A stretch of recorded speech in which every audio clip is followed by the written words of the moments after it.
Hey, this is Cameron, and welcome to the chair log. Whoa, whoa, whoa. Alright, this isn't a practice log or anything. We're just gonna kind of chill out. I'm gonna answer some questions. I'm gonna talk to you for a little bit. Yeah, I don't really have any updates. I'm gonna practice live stream after this. Practice has been coming along really well. Still kind of chugging through BWV 997. I had a lesson with Brandon recently. It's actually our last lesson just because grad school is gonna be starting school. Did I mention that I'm going to grad school? And this last lesson was really enlightening about the use of rubato and where to use it and how extreme you can go with it depending on what time period you're playing in. I sometimes feel like with stuff like rubato, you kind of need permission to use it. And in fact, you should, or else it'll sound kind of lame. So, next practice log, you might hear that again. We'll see, though. I played Lobe Determinant a lot. I could probably work on it for a few weeks and really have it improve. Yeah, but that's just practice stuff. We're not going to get too far into that today because this is a chair log, and I'm going to answer some of your comment questions. So, let's go ahead and jump into it. Let's actually start with this one. This is from Smokingred5813, friend of the channel. How's it going? So you commented on my video, you are not self-taught. I was using language like finding your voice on the guitar.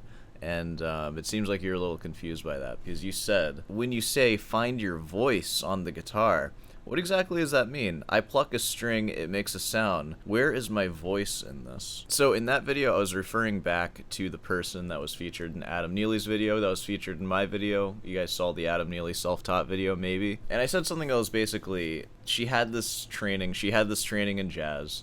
And in that, she found her voice really quickly on the guitar. And all I mean by that is that you're able to express yourself somewhat freely on the instrument, which that's kind of vague. So how exactly do you find your voice on the guitar? Well, first off, you learn music and you learn theory ideas and you learn how to play them. And in that, you understand them well enough to where you can improvise with them.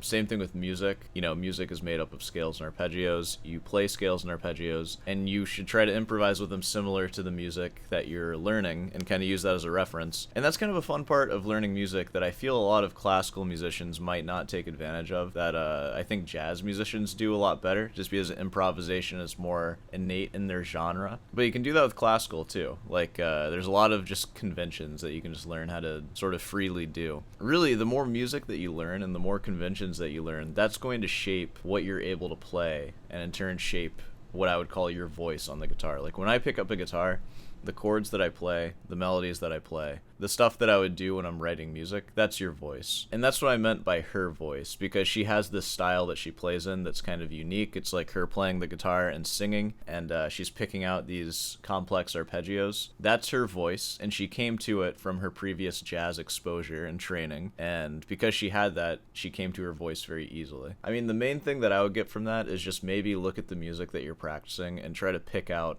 the concepts that are happening and see if you can kind of isolate them and just play with them.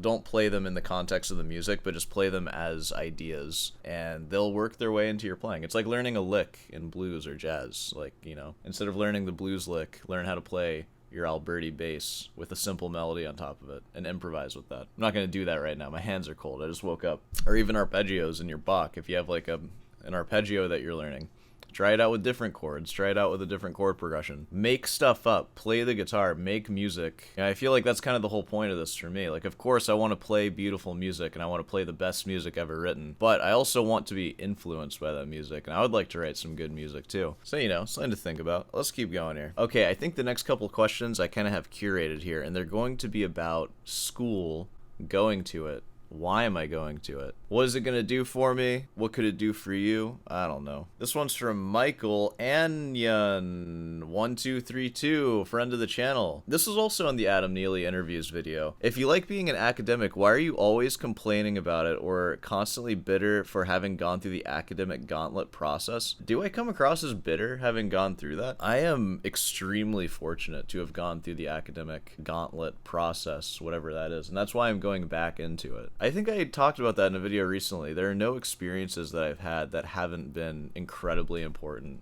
for shaping who I am now. And music school was definitely one of those experiences because that really rounded me out as a musician. I know people who went to music school and they didn't learn anything. I am not one of those people. I went to school knowing how to shred scales on an electric guitar, and I left a very different person. I didn't leave school like who I am today, of course, but it did change me, and it gave me a perspective on practice and guitar. Because again, I went to school knowing how to like shred scales and stuff. My guitar was stagnant for years. Like I think I got as good as I ever got 5 years in, and then another 4 or 5 years went by before I started playing classical, and I was really confused. I was like, I guess I'm just not gonna get any better, and I just kind of got as good as I am. And now I'm in this really beautiful, amazing time where truly, if I practice an hour, I get an hour better. It's all just linear for me. Back then, I would practice 3 hours, and I didn't get any better because I wasn't practicing the right stuff. I didn't know how to practice. I didn't have any goals or anything like that. But school gave me a path to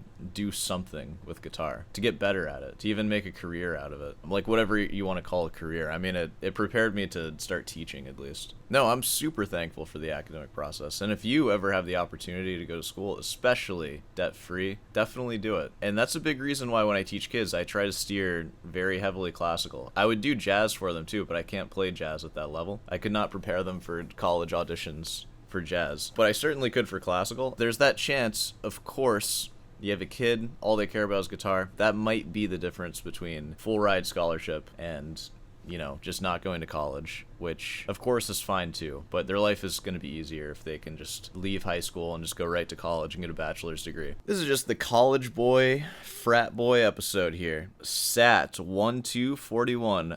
Friend of the channel, how's it going? You asked, I don't know why you're going to music school. I guess you didn't ask that, you just said it. I can give you some reasons right now. I got a really good scholarship. It's going to cost me about what guitar lessons cost, which I was going to spend the money on anyways. I'm going to get a master's degree, because right now, I'm like a entrepreneur selling myself on YouTube, right? And you know, it's just the simple facts when it comes to musicians, mainly musicians, like classical musicians, a master's, as in Cameron Fernandez, MM. Maybe it's stupid, but it just feels like a minimum for being taken actually seriously. I mean, to a point to where I even talk about my own degree. I'm like, oh, I have a BA in music. I always say it sarcastically, like it's a joke. Like I call it a joke. I want to know what the process is like of getting a master's degree, of getting your recitals up to snuff, of actually going through recitals, working with a teacher for several years at a master's level. I don't know what any of those things are like. And I feel like someone in my position who kind of has a platform to like spout about classical guitar and stuff, I feel like that's an experience that I should have, and I will continue taking my own development and education seriously for that reason, because I think that it will trickle down to you, and that'll just generally add to the show. Also, my character is that I'm an elitist, and I think being in school will probably give me some ideas on how to be a more efficient elitist. So that's another benefit there too. It's all for personal growth though. I completely acknowledge that I could just keep doing what I'm doing now.